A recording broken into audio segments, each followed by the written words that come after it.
You say when you say the game is changing, I Like, because a lot of times the slower receivers that are really good, they have different type of crafts. I'm one of those guys that control what I can control. You're rocking the Texas Sports Media Outlet with Texas Good Sport. welcome to the Texas Sports Media Podcast. It's your boy Coach Don Davis. I'm here for inaugural podcast. Man, we got a great Pro Bowler in the studio today. None other than Michael Griffin. What's up, Mike? How you been? Man, I'm doing good. How about yourself? Man, I'm good, man. I'm blessed, highly favored, man. Just glad you were able to take time out your busy schedule and come in here and talk about some football and recruiting and how not only you were recruited, now you're going through the process with your son and how the business is changing, but at the same time, we still got love for the game, before the game, after the game, and during the game. I guess I'll start off with tell the audience a little bit about you, and I'll tell the audience a little bit about me, and then we'll go into some recruiting. Well, my name is Michael Griffin, born and raised here in Austin, Texas. All right. Military background. Mom and dad both served in the military. My mom was in the Navy. My dad was in the Air Force. Pretty much watched this city just turn into what it is today. When you say how long I've been here, when people talk about Austinites, back when actually the airport here in Austin was actually Air Force Base. So Wow. I was actually born there. But from that standpoint, played at University of Texas. People may not know this, but I was originally committed to Texas A&M. Oh, wow. Funny story, being from Austin, going to A&M. But it was because I watched a movie called Sir Parker, Oh, yeah. when he went to A&M and fell in love with the school. I think it was more because they wore black cleats. And then from there, they fired R.C. Slocum, came to Texas. Probably one of the best things that ever happened. Won a national championship on my 21st birthday. Wow, that's a blessing. Have a twin brother that also played at Texas who was a walk-on who ended up earning a scholarship and playing at Texas. Started my senior year, his junior year. Played 10 years for the Titans. And then retired in 2017. And then did an internship as coaching for the Titans, but those coaches put in too much. Too many hours. More time than the players. Too many hours.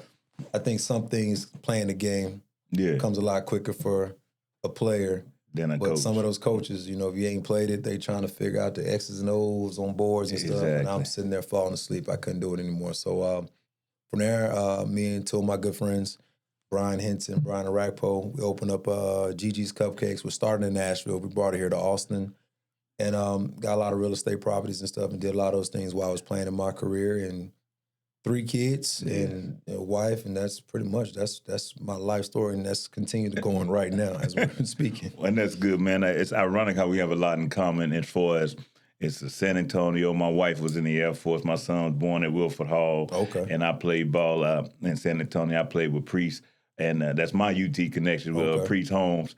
And just thought, man, we've seen the game. We've seen the San Antonio and Austin commute. We've seen the cities grow. And we've seen we've seen what football has done for us. Mm-hmm. Let's go there. We definitely have seen what football has done for us, and we want to see what it's going to do for others. I want to, and you mentioned Gigi Cupcakes. I love the fact that you mentioned that because you said something on another interview that it really was an eye opener when it came to.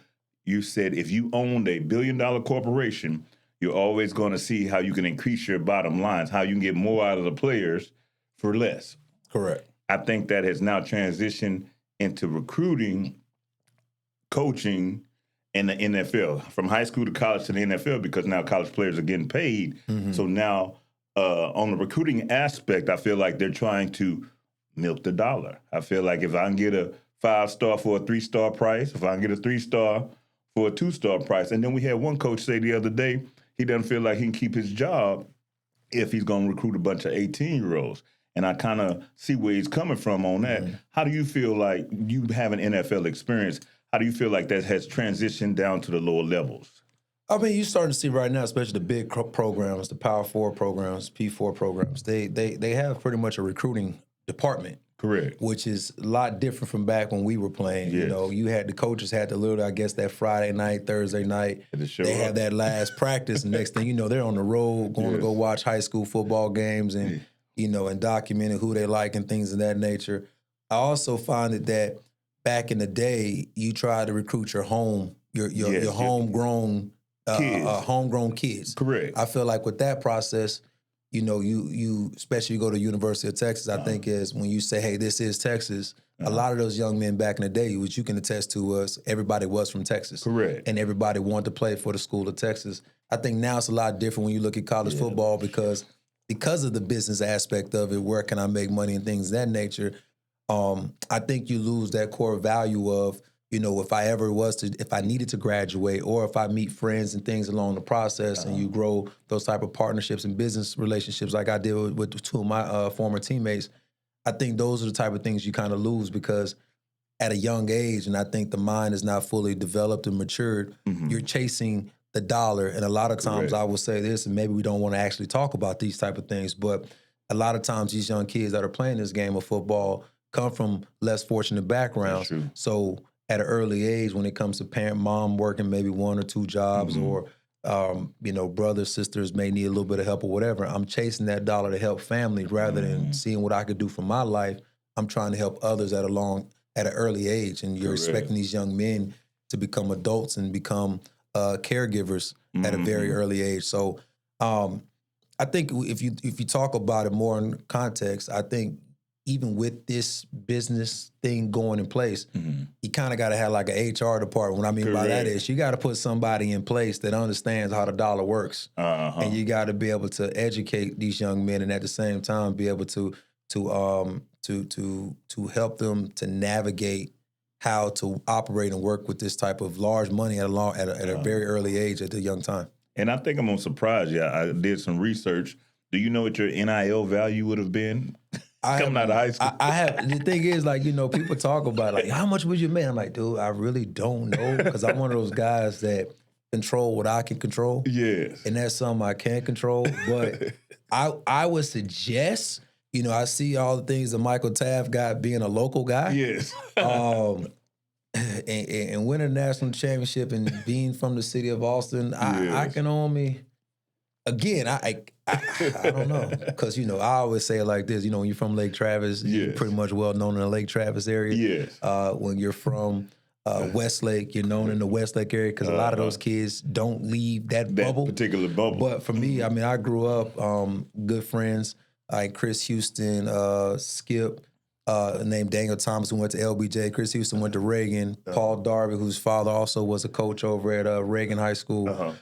These were all guys that, like, growing up as, like, younger generation, my parents used to take me over to Givens, over to the east side to get me acclimated to playing against good competition. Get that work in.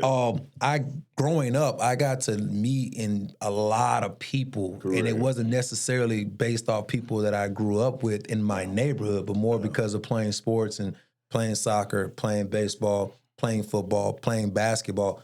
My teammates at an early age was guys and young men from all over the city of Austin. So that's travel ball. So it helped me navigate the whole city of Austin. So when you say the NIL, I mean, a lot of these young men are doing great things, and fathers and stuff was doing great things. So I don't know what my NIL did. I probably would have had some crazy deals because of the people I would have known. 800,000. That's it? 800. Oh, 800,000. Well, back then that would have been a lot. That would have been a lot back then. But you bring up that, and this is Texas Sports Media Podcast, and like I say, what we hated at one time was travel ball because nobody wanted to travel.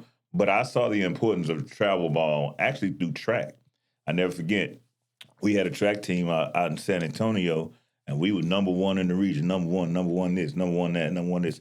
And we went to a USA track and field track meet and got last in everything. And so that's when I realized, okay, if we're going to say we're the best, we got to compete against the best.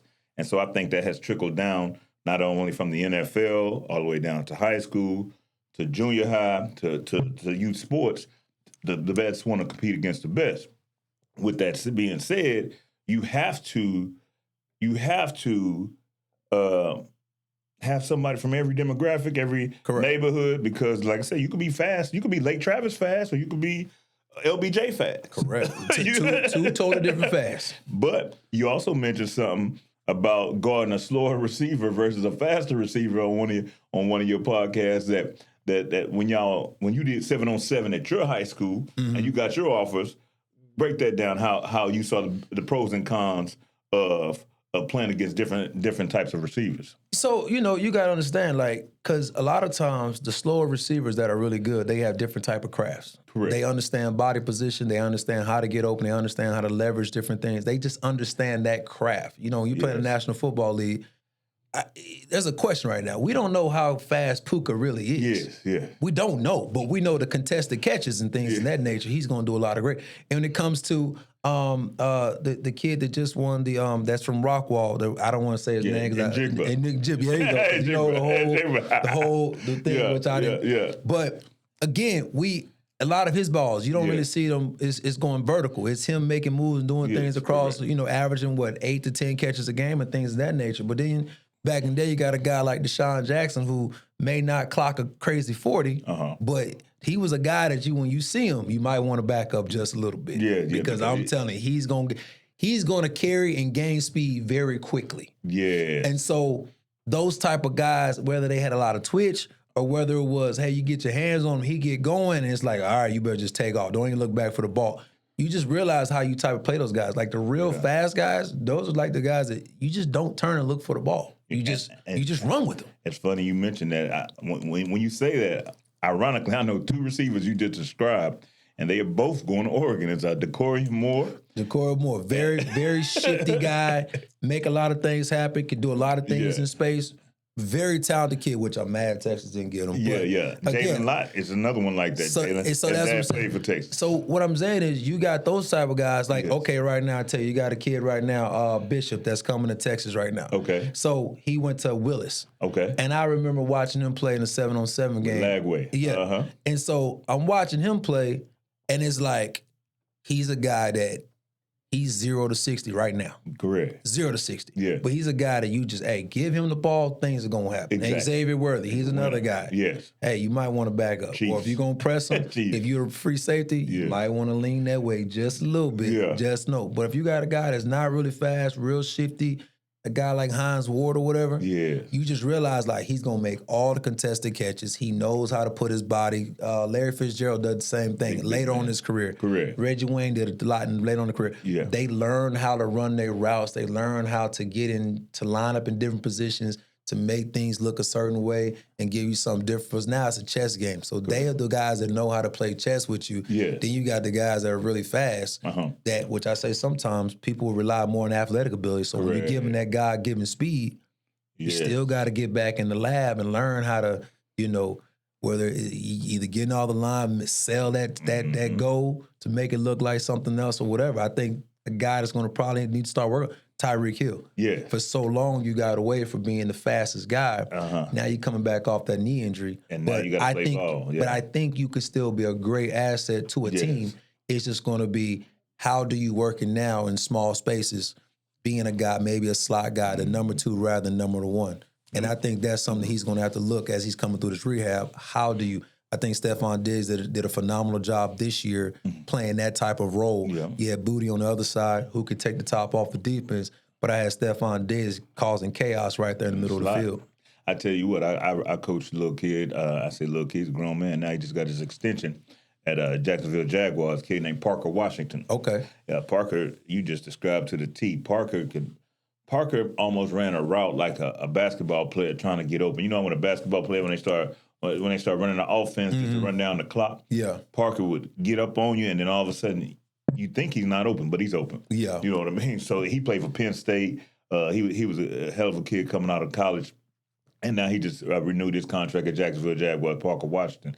I tell you what, though, when you say the game is changing, I watched some of your film, and I love it, the physicality.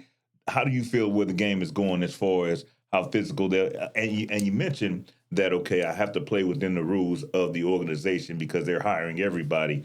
But it seems like there's sometimes more injuries just because they're not head injuries now. Now they're leg injuries because they're telling, okay, no head-to-head contact. Now you got to hit low. But now, so I'm kind of confused on what's your view on keeping the intensity? Because I was a wrestling fan growing up, and I like world-class wrestling. I like the blood flying everywhere. And now the game is changing almost to the Pro Bowl is now flagged. The Pro Bowl ain't even tackled no more. Correct. How do you feel? How do you feel about that? So, I got a theory, and my theory is this. We physical trainers, your personal trainers, and all this, they have got to the point that everything is scientific. Yes, analytics and scientific. So it's amazing to me, and I may be wrong, but I say this because if you eat this way, you train this way, you do this, you do that, it should prevent injuries, and we're seeing injuries left and right. Yeah. So, what was the difference of when you had guys back in the day who used to smoke a cigarette at halftime, or Herschel Walker? I would even say for me personally, I played 10 years and only missed 2 games. Yes, that was good. I noticed that. And I used to drink a soda before every game. Yeah. Literally, instead of taking the, people take their little energy drinks. Yeah. I'm drinking a soda. It was grape soda, grape soda, grape soda, bacon, and Skittles. Yes. Before every game. The Skittles, and that's unhealthy. The Skittles are. But grape soda, Skittles, and bacon before every game. Wow. And never left again. I had my first hamstring pull racing my son, and I was almost 40 years old. Wow. So do you think that? I don't know, because this is the thing. What is the scientific and what is the analytics of that? No, I'm gonna tell you what it was. You probably now you got to tell the whole story. What was your off-season regimen? You probably prepared very well. My off-season regimen. I mean, I did everything that I was supposed to. So I would say this: I got franchised, right? I got franchised. I signed with my agent. I signed a waiver that told me I'm not going to sign the franchise tag, but I'm gonna come to all the off-season workouts, and if I get hurt, then y'all got to honor the franchise tag. Oh wow, that's a good agent. So I signed that because I didn't want to. I personally, again, that was just me. People doing what they got to do to get. People do what they got to do. That's them. But you going to practice. But for me, I'm going to practice. Yes. Because I'm not going to get the real game reps away. Correct. So you wasn't set. I'm not. I'm not. When you away and you doing the stuff on your own, some people are very dedicated. They're going to do everything the right way. And some people are going to be like, you know what, today I'm just not feeling it. Yeah. When you get that extra time and I'm going to tell you, literally, and we all understand this, as athletes, professional athletes, we've been on a regimen our entire lives. Yes. And now when you say, hey, listen, I'm about to change that regimen. That's not a good mix. And so a lot of times when you see, and I hate to say this, but a lot of times I see the guys do all the holdout and don't want to train with the trainers, don't do that, be the ones that come back and get hurt. And I don't know what that is. No, that's exactly what that is. Because but it seems like, which I applaud the ones who did it and got their money. Correct. But then now moving forward, what is that going to look like? Or what is the NFL going to come back and start saying now to crack down on that, because they're going to look at analytics. Correct. To say that everybody holds out and does not do what they're supposed to do with the team. How are we going to handle this moving forward when it comes to contracts and giving money? Yeah. You got to think ahead of that, because it definitely creates a more high risk of injury. But then you also have to think about what another holdout that's going down to the college level is the guys that are skipping the bowl games and things like that. You know what I mean? So that's a different segment of the holdout. Is where now people are like, man, I'm paying all these thousands of dollars to see you playing this bowl game, and you opting out. And like I said, it comes down, when we talked about business earlier. Yes. What's going to end up happening is, because it comes down to the workers. Yes. And y'all are supposed to come to work. But if you don't want to come to work and you don't want to do what you want, we're going to either hire somebody else, or we're going to find a way that it's going to go against you. And I think that's where I applaud the ones who did it first, who got smart and did it first and got ahead of the game. But the only thing it's going to do is affect the ones that come behind you. That's all. That always happens. Yeah. If you do everything right the right way and you show them, hey, you do it this way, you're going to have success, cool, it's going to happen. But then the person behind is going to affect them. They're going to have success too because that person did it. But if that person does it and people at the higher don't like it, they're going to figure out a way to crack down. Like I'm telling you, the whole transfer portal, they gonna figure out a way. I don't know what, but they gonna figure out a way. Well, and it's getting down and dirty because, it's some position. Now they're starting to go back and sue these kids. Well, they're going to sue kids, but then also it's creating more drama in the locker room because some players are getting paid more than their position coaches. And that is the other thing, is you trying to figure out, hey, I'm getting this type of money. This is the other thing. I tell you this all the time because people don't understand. Now you're a walking target. Yes. Because now when you're an 18-year-old kid and you over here talking about, Hey, we about to get this man $3-4 million over the next 2 or 4 years. You a walking target. Correct. We had I know one kid from Baylor went home over the holidays and they robbed him and killed him, an offensive lineman. I know another kid from Miami, a DB, the little slot receiver, went to a party. He got robbed. And then I'm also noticing one of your pet peeves is the kids buying depreciating assets. I saw a kid who had a practice car and a game car. He drove one car to practice, and then he drove one car. Man, I'm gonna tell you right now, they don't even understand because I bought my first car before I got drafted, and then next thing you know, I ain't buying no more cars. I was driving a dealer car. Say. I drove a dealer car for 10 years. For 10 years. Dealer car. Oh, it ain't none of that. Who cares? Yes. Why? So for me, when I first got drafted, instead of buying cars and jewelry and everything, I bought at the time 2008. That summer rolled around, or that year rolled around. We was in a deficit of where, like, the housing market crashed. Correct. So I'm like, oh, okay, cool. I lived across the street from Bowie High School. I went and bought a street. Oh, nice. Back to back. Yeah, buy a street. I'm paying everything less than $100K, whatever homes is now today in the city of Austin. How hard it is to live here. Just pay me rent. Correct. That's good. So now you go get mailbox money. Let me stop. I'm gonna get robbed too. No. Hey, and that's a good thing. Good. Let me tell you the good thing while you buy real estate, because that's my plug. That's my date. I'm what do you call it? Night lighting, or day lighting right now. I'm doing what I love, my sports podcast with Texas Sports Media. But my day job is I am a sports and entertainment relocation agent. Mm-hmm. So I help NFL players move. I help college athletes move. I help college coaches move. But I started off with military relocation, like your family. Yeah. Then I did corporate relocation, and then I did investments in first-time home buyers. And I say one reason you invest in real estate versus everything else, it's very, very, very hard for somebody to rob somebody whose assets are in real estate. Correct. Very, very. It's a protected asset that it requires multiple signatures, and at the same time has title insurance and all kind of documentation to where you're not where you're not walking around with all your money on. Yeah, and that's the thing. It's just again. I think it's also, and again, I say all this, and you're trying to, we're saying a lot. The thing is that I was blessed for my mom, my dad to make the sacrifices they did for me to be in the position that I am. I have a twin brother too that's doing phenomenal. That's good. And again, a lot of times and even when I went to the Titans, I literally found like, hey, who's successful? Correct. And I shout out to Keith Bullock, Chris Hope, David Thornton. Like, these three guys were on defense, but two won a Super Bowl already. One made Pro Bowl and All Pro. Mm-hmm. But they was playing the game for a long time. Exactly. And I'm looking at them like, I need to hang out with y'all because I need to know, what are y'all doing to stay here? Stay here. Correct. Like, literally, I'm watching. Then I seen the other guys, it's like every Friday night, we got a half a day of practice. Friday, they shooting out to the club. Yeah. Then they come in Saturday, we got walkthroughs, and you just like, they barely walking in. Barely getting there. And then we go with travel, and then we on the plane, and then, and I get it. Y'all grown men, you doing your thing. Yeah. And a lot of them didn't make it for a long time. Correct. And then a lot of times you get that little phone call, that name pop up on your phone, and you like, man, I ain't talked to you.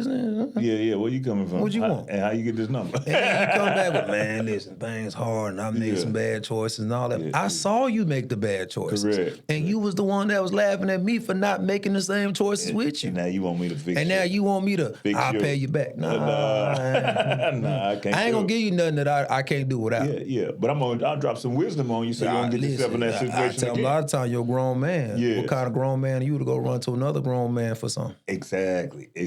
But now, we can have a conversation and we can do whatever. But you want a handout? Yes. No. I tell people all the time, handouts come with something. Yes. Liabilities. Handouts come with something. Yeah. I had a friend one time, I told him, I'm going to give you this money, but don't call me ever again and we're no longer friends. Oh, wow. You gave him money not to... What? I gave him an ultimatum. Yeah. It comes with, I'm going to give you this, but don't call me. I hope he didn't We no longer friends. I hope he didn't take it. Rearranged life. He was in my wedding, too. I hope he didn't take it. Don't look at the wedding picture. You're going to see which one is one of them. Don't look around. I'm going to tell you like this. What he should have learned in that aspect, I'm telling you, if you around certain people, they leaving clues. Success leaves clues. Mm-hmm. So your relationship is more valuable than the money. Correct. So he could actually learn how to get ahead watching you and probably would have made whatever he borrowed from you, probably would have made 10 times that. Yeah. Yeah. But I mean, it's one of them things that, like I said, every day you learning something. And something my mom told me is your circle gets small. Yeah. It gets small. I tell my kids this all the time. All the people that y'all hanging out in high school. And they change. I tell them, I guarantee this. Not bad. You can allude to this too. Yeah. You can go right back home. And a lot of them people in the same damn spot. Exactly. Saying that. You're going to leave them, and you're going to come right back, and they're going to be right where you left them. Same corner, same restaurant, same barbershop, same mall, same everything. Yeah, exactly. Then they want to bring up some old shit that happened 20, 30 years ago. Exactly. And you sitting there like, bro, we still talking about this. Exactly. Another thing you said too that really impressed me is you're humble enough to say you probably, well, you've seen people that were better than you that didn't make it. A lot of people won't say that. A lot of people it's a lot. Boy, it's a lot of them. Yeah. A lot. I'm talking about there's people I've seen that had like crazy. I ain't gonna say his name, but we had a dude that played the Titans. He was a 7th round draft pick. When I tell you he was he was 6'2", 6'3". Wow. Probably ran a legit 4.2. If you go back and watch some of our games, right, we ran a reverse on a kickoff, on a punt return. A reverse. You ever seen listen. They don't do that no more, but listen. He was holding up the gunner. Yes. The punt returner caught it, ran to his side. He let his guy go. We were doubling. Yes. We handed it to him. He came back on the other side. Running that 200 on the football field. And everybody was like, I remember we was practicing. I said, Coach, ain't no way in hell this shit gonna work. He took the foot to the He got that ball. Lord have mercy. He outran everybody. He showed me that a couple years ago. We played South Carolina. We kicked it to Xavier Leggett. When I said we kicked it to him, I said, I ain't never seen nothing that, I couldn't even call him a personal move. I ain't never seen nothing that big move that fast in my life. But I'm just saying, like, we had to do. There was a lot of people that had a lot of talent. Yeah. Even in my high school, I wasn't the best. Yeah. My best. We separated after I graduated. He was my best friend. We were so close. Our birthdays were a day apart. But literally, the best athlete I've seen, and it started in middle school, competing against him in high jump. He was jumping like 6'7", 6'8" in the middle school. He was the fastest kid, everything. But then he started making decisions. Correct. That didn't co-line what I was doing. So our friendships did this. Yes. And it was all based off, man, I want to do this, but you want to do that, but you my boy, but I can't do that. I have players. So I got 3 boys. Like I said, 3 boys all played D1. I have a son where I had to make go to practice. I had a son that woke me up for practice. And then I got a son that kind of in between. And I could honestly say I could see how little decisions can get you off track. Now, don't get me wrong. When it's time to leave them some money, they're different in that aspect as well. You know what I mean? One is more mature with money, but I think what that really boils down to and what you're really alluding at is you love the game. Correct. Some people love the game more than others. They're in the same locker room, on the same team, but don't have the same love for the game. And if you really love the game, you think, okay, if I go out tonight and I'm going to be late for workouts tomorrow, that's going to impede me playing, then I don't love to go out. I love the game. I love football more than the club. Yeah. I love football more than you liking me. Some of these young girls, they get these players and like, hey, I love you, this, that, and the other. No, I love football more than you calling me tonight. It's crazy you say that, because I remember in high school I dated this one girl, and I remember it was summer, and I was going to go on all my camps and everything else. And I remember I told her, hey, listen, we got to break up. She said, for what? I thought everything was going good. I said, we got to break up because I got to go to camps. I ain't got no time for you. Yes. And she thought I was tripping. No. I literally broke up with her. Then once I made my decision, I came back. She had a boyfriend. Yeah. I said, do your thing. Yeah, you be back. Don't worry about it. But literally, it was literally like I had to like make that decision. Yes, correct. Even with, I have a son, then I married my wife, we had 2 daughters or whatever, but even with that situation, it was like, felt at the time. We were young, whatever, but I was like, I had to make the best decision. Son, I could be a father, but me and her can't be together. Correct. You had to, and so we had to make I had to make those decisions on like, and then just having a son at 22 years old, then my focus became that you didn't ask to come in this world. Correct. So I got to do everything to make sure that you don't have to, which I had a hell of a life. I mean, I wouldn't know anything different. Correct. My mom sometimes goes, sometimes I feel bad that I did that. Mom, everything you did was perfect because it aligned me. We are what we are. We did what we did. We got what we got because of the values and things you instilled in us. But I say that because I remember it was my son just was born, and I'm on a flight flying to go see him for the first time. And I remember there was a party. And the whole team jumped on the party to go to the party. Yeah. And we all on the same flight. And I remember I'm on Southwest. The whole plane got off but me. And they like, Griff, where you going? You ain't, man, I got priorities, man. I got to go take care of business. So I just remember like every free time I had, I was with him, whatever. But I was literally like, I loved the game of football. It was like, and then I remember I was in Carolina and I remember like, it was like my love of the game. Yes.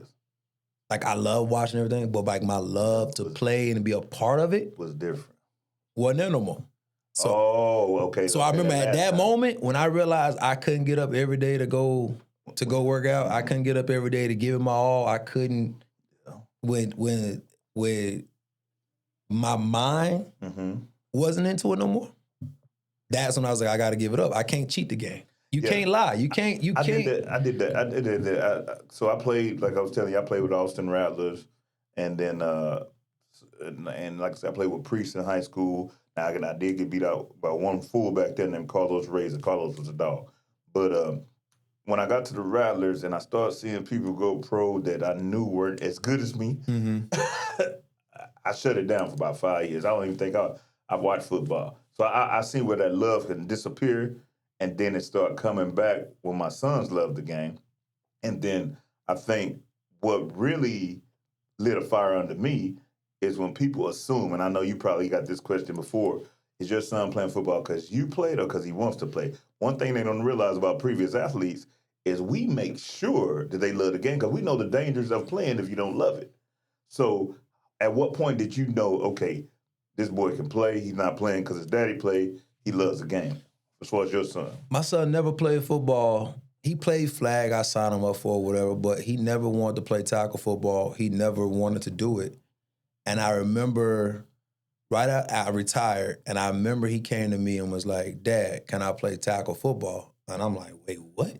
And he was like, can I play tackle football? He was in the 6th grade. And I was like, well, why? Yeah. And his response was, well, all my friends are playing, and I'm the only one that ain't getting to play. So what's wrong with that? Like, what's the problem? Well, I want to play. Okay. Well, all right, that's okay. So I went, all right, I'm going to take you, I get you all the stuff you need. I'm going to take you to the tryouts. It was the Bandits. Shout out to Coach Courtney. His son, AD, is going to North Texas. Him and my son the same grade. So my son go out there. I'm videotaping every one of his reps. Well, if I ever posted it, he'd be mad at me. Oh, my God. They had a little young lady out there one time. Yeah. Boy, listen, he was shying away from any contact. Boy, he was out there. I said, you know that's a girl, right? And he was like, who? The one with the long hair. You sure? What is wrong with you? Like, I'm talking about, then they handed him the ball. They say, stay inside the cone. Man, my dog ran outside the cone. He doing everything he can not to get touched. Mine wouldn't put on a helmet. From going from flag to tackle, he would clutch his phone. Hey, I'm not wearing that. Man. I'm not wearing that. Listen, hey, I'll tell you, it was Comedy Central. So I said, son, I ain't gonna let you go out there if you gonna. Yeah. So I went and got my helmet and shoulder pad. Yeah. And I said, if you don't hit me, I'm gonna hit you. Oh. So we had a heart-to-heart. He crying, he upset, because every time he run at me, he was just soft. Yeah. And I'm like, son, you ain't gonna be the biggest. Yeah. So you gotta be. You playing catch up. Yeah. So you want to go out there because your friends doing it, but when you get out there, you gonna be mad if you're not playing. And this is the thing: you get out there, they gonna figure out. Every team gonna figure out the weakest link. They gonna figure it out. I'm trying to keep you from being the weak link. Correct. So, dude, he got out. He finally hit me. Sending the video. Boy, he was so happy. He showed everybody the video. I ran my dad over, man. So we progressed. 7th grade. He was upset he made the B team. And I said, son, it ain't about where you start, it's about where you finish. So correct. I said, it's good. You're going to get reps. You got to get the reps. Correct. So he made the B team. He started gaining confidence. 8th grade, he was on A team. Gained more confidence. One of his teammates right now, a 4-star receiver, moved back to Louisiana. He's going to LSU this year in the class 2026. Okay. So we had him on his team or whatever. And I'm like, bro, they're just better than you. They've been playing for a long time, but they better than you. They're years ahead. Mm-hmm. So 7th grade, 8th grade, then like this year, it was a senior year. And I was, he started the season off kind of slow. And I remember I told him, hey, man, we went back into we started a regiment. Gotcha. He was missing tackles, trying to just throw it back. And I said, man, listen, put my helmet on and shoulder pads again. Let's get back to it. Hey, he hit me so hard, I got a cut right here. It was bleeding. Oh, I seen the film. Yo, he hit me so hard. I seen the film. So I say all that to say that I'm very, very proud of him on the hard work that he put in to get him to where he is today. And I know he wanted to go to, a big university in a Power 4, but like I told him, if you can't play at a D2 or a D3 or a JUCO, you can't play at no P4 school. You can't play in the NFL. You just can't play. Yes, correct. Because you done went from the point on your signing day, I believe it was 11 kids that signed at his school. Mm-hmm. You probably had about 90% of your football team was all seniors. Mm-hmm. Only 11 of y'all signed to go play at that next level. And that level was collegiate level. Correct.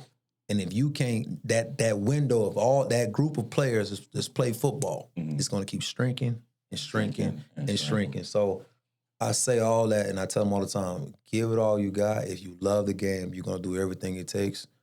But it's going to be your journey, and it's going to be the story you're going to tell your kids about what your journey was. Because I told you from day one, our journey is going to always be different. Well, what I'd like for him to hear if he listens to this is y'all were the same size senior year. Did you know that? Yeah, we were the same size. I tell him that all the time. And look at you now. just left the gym, baby, 228. I dropped 10 pounds in a month, but 228 now. But So I told him, man, it's there. And again, I'm really happy. And the biggest other thing was, you know how it is in the Power 4 schools, man. Is and I told him this. It's different when we play. Back in the day, you get guys, you get there, you got to develop, and then you play. Yeah. Now, hey, who can play right now? Correct. Right now. Yeah, correct. Every position about 2 deep. Correct. We need guys rolling in. Exactly. Secondary, you're going to play 30 snaps. You're going to play 30 snaps. Exactly. Receivers, we're going to have about 7 of them rolling in 5 to 7. Quarterbacks, we're going to play with one. May sprinkle one and another one there. Game get out of control. But offensive line, we rolling in tight. They like 2-man deep at every position. The 44 players on that team. Left 22 on defense, 22 on offense. Them guys playing. Yep. If you ain't producing nothing, ain't doing nothing, they going to look for somebody else to come on and be ready to play. So I told them, the more reps, you ain't going to get better going to a D1 school or whatever. Being on the scout team. And just sitting on scout team, and you know how it is. Yeah. Hey, go get that penny. You this week you gonna be number 27. Yeah. All right. I want you to look just like him. Exactly. You know what? You short this week, so I want you to be the safety. They safety 5'9". You ain't never playing the same position. Bring a wide receiver over there that's 6'3". I need him to see what you don't want to be that. I said, boy, you don't want to be that. And then you don't get on that travel bus either when they travel. And I'm just telling you, you don't want to go through that. Yeah. It's gonna be better for you to get reps. Yeah. Play right now because just like this year. Coaches are going to move. Coastal Carolina, they had to replace 60-something players. North Texas had to replace 60. Oklahoma State had to replace 60-something players. Dude, as they firing coaches, that whole roster, listen, y'all ain't good enough. Y'all the reason why he got fired, and I be dang, y'all. What did Deion tell him? Yeah. Got my own luggage in the Louis. Exactly. And keep it with him and keep it with him. So that's the biggest thing I just told him, man, you got to go play. But I'm proud of him. I'm excited to see how this journey goes for him. And now I got these two girls, which is, girls is different. What sports? She's a great soccer player, great athlete, bigger than everybody. She played football too in the 7th grade. It was actually good. You know they bringing that girls flag football. She was a beast. Yeah, they're serious about that now. You go back, you watch IG. She was a beast in tackle. Okay. She was a middle linebacker with a cast on. Had a cast on, broke her wrist. First game, didn't care. Came back, ready to go. And then the youngest one, she Animal Planet all day. She just dogs. She showed me a lizard she won't. She just Animal Planet all day. Well, cool, man. Well, I'm glad you came out, man. We're going to have to do it again. Question. Mike Griffin, Pro Bowl safety. Only 2 games missed in his whole career. Now his offsprings are playing the game he loves. And once again, Texas Sports Media broadcast, man. I tell you what, man. We are a network of fathers for making sure that our children are excelling in every area, academically, athletically, and we're going to make sure we keep that going. Once again, keep tuning in to Texas Sports Media Podcast. I'm your host, Coach Don Davis, Don Davis Realty Group. When it's time to make a business decision about your home, it's a done deal. My boy, Mike Griffin, like I say, he drops so many nuggets as far as the business side of football, but at the same time, the recruiting process and what it's going to take to not only make good athletes, but good overall citizens. So once again, Texas Sports Media Podcast. We'll see you soon. You're right.